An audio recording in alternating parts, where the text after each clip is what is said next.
नमस्कार मंडळी. आषाढी एकादशीच्या तुम्हाला सर्वांना शुभेच्छा. आणि आषाढी एकादशीच्या निमित्त मी तुम्हाला बगरीचे दिरडे बनवून दाखवणार आहे. आज बगरीचे दिरडे करण्यासाठी बगर भिजवलेली आणि शाबू, त्यासाठी मीठ, तेल एवढं साहित्य घेतलंय. आणि त्याच्यासोबत खायला मिरची तळून आपल्याला कूट टाकून करायची, त्यासाठी मिरची आणि शेंगदाण्याचा कूट घेतलाय. आता बगर 2 तास भिजवली बघा. 2 वाट्या बगर घेतली आणि 2 चमचे शाबू घेतलाय ते चिकना येण्यासाठी. बगर भिजलेलं पाणी ते फुलपात्रात काढून घेते. आपल्याला ह्याच्यातच मिक्स करायचंय, पण हे काढून ठेवते बाजूला, म्हणजे बगर घ्यायला येईल. आता वाटायला घ्यायची बगर. आता पाट्यावर बगर वाटायला घेते.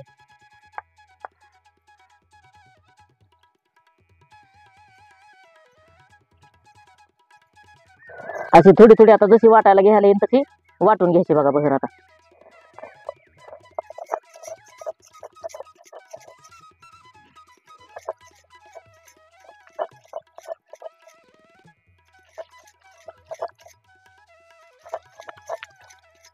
चांगली बगर भिजली बघा. आता अशी बारीक वाटून घ्यायची.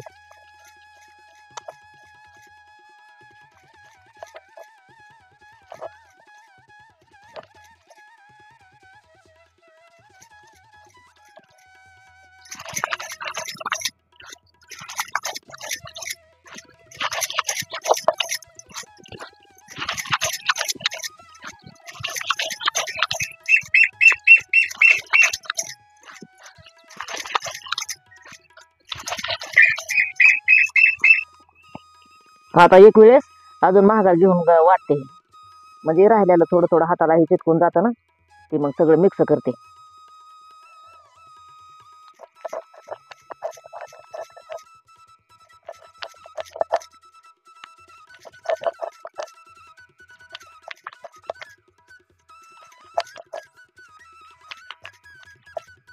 आता एक घाणा वाटून झाला, तेवढा काढून घेते.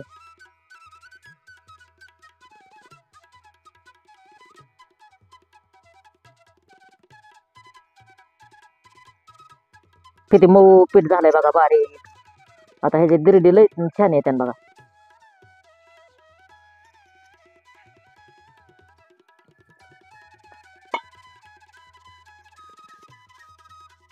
आता दुसरा घाणा घेते वाटायला.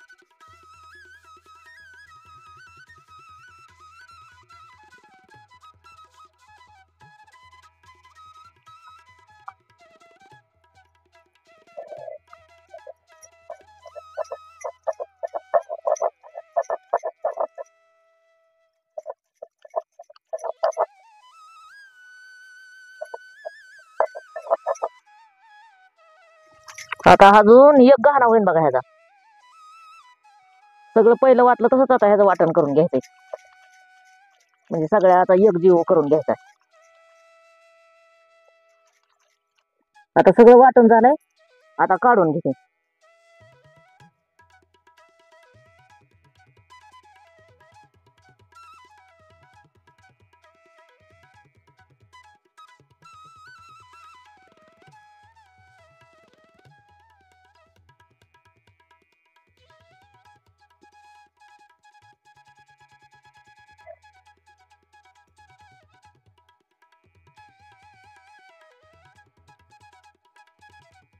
आता फुलपात्रात पाणी ओतून काढलेलं, त्या पाण्याने आता हे धुवून घेते.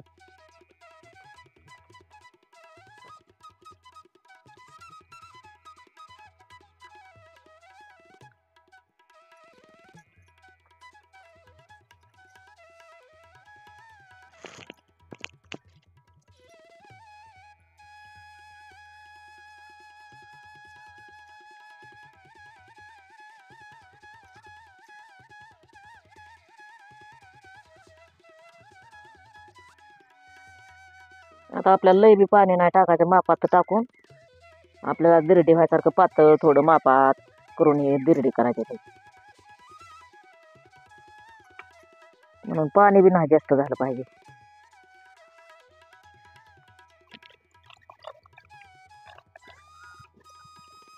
आता हे पीठ अजून थोडं घट्ट आहे, थोडंसं पाणी टाकते अजून ह्याच्यात.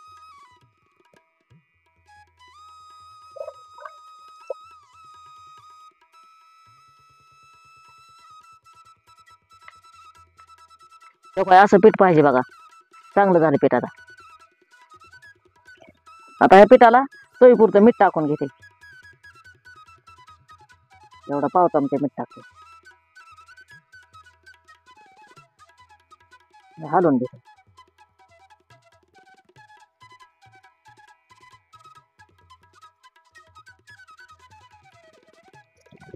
आता चुलीवर तवा ठेवून घेते. आता तव्याला तेल लावून घेते थोडं. असं फुलपात्र्याने चौकोन लावून घेते तव्याला.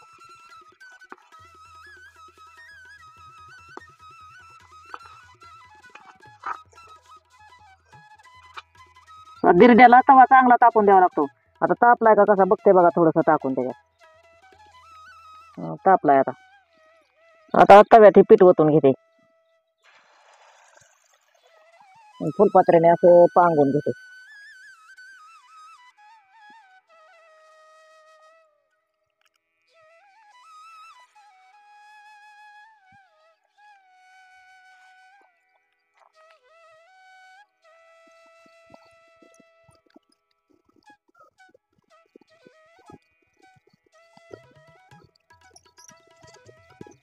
वरनं तेल सोडते थोडं.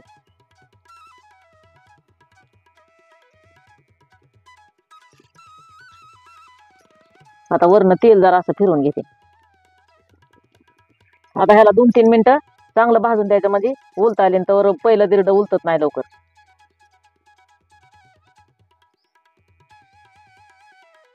आता उलता आलंय का कसं बघते. भारी येत आहे बघा उलतायला. चांगलं भाजलं.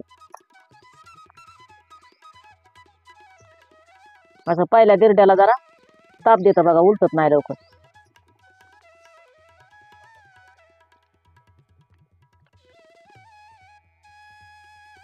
आता ह्या अंगाने बी 2-3 मिनिटं चांगलं भाजून द्यायचं.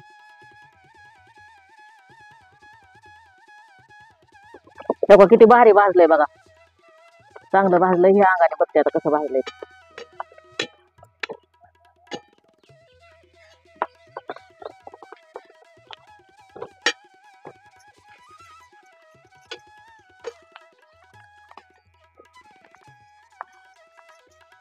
चांगलं भाजलं. हे पण अजून एकदा दोनदा चांगलं उलट पालत करून घ्यायचं. याला चांगलं भाजून काढून घ्यायचं. आता चांगलं भाजलं दिरड काढून घेते.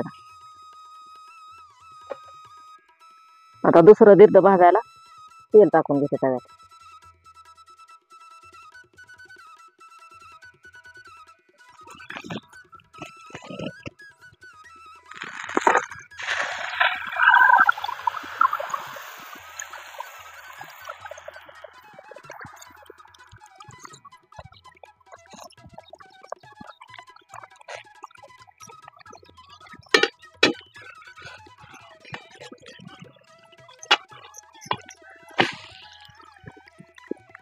आता ही पण दिरड चांगलं भाजलंय, काढून घेते. आता सगळे असेच भाजून घ्यायचे बघा. मस्त भाजायला लागले. आता चांगल्या जाळावर मोठ्याच भाजायला लागते. ही झाली आपली दिरडी तयार. आता मिरची तळायला घे. आता मिरची टाकून घेते तव्यात. आता 2-2च भाग केलाय मिरचीचं.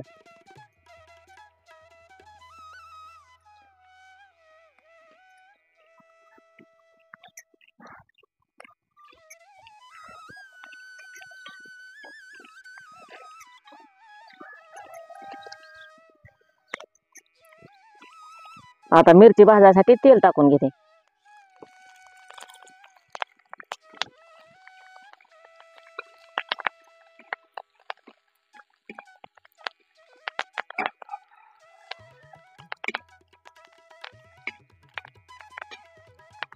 आता मिरची भाजून झाली चांगली, मीठ टाकून घेते त्याच्यात.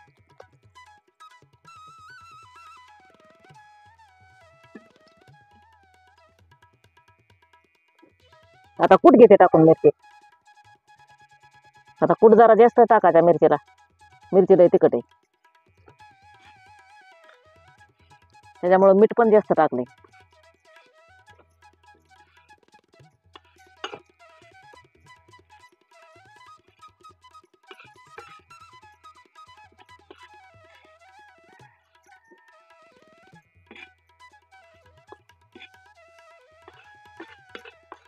आता मिरची भाजून झाली, काढून घेते.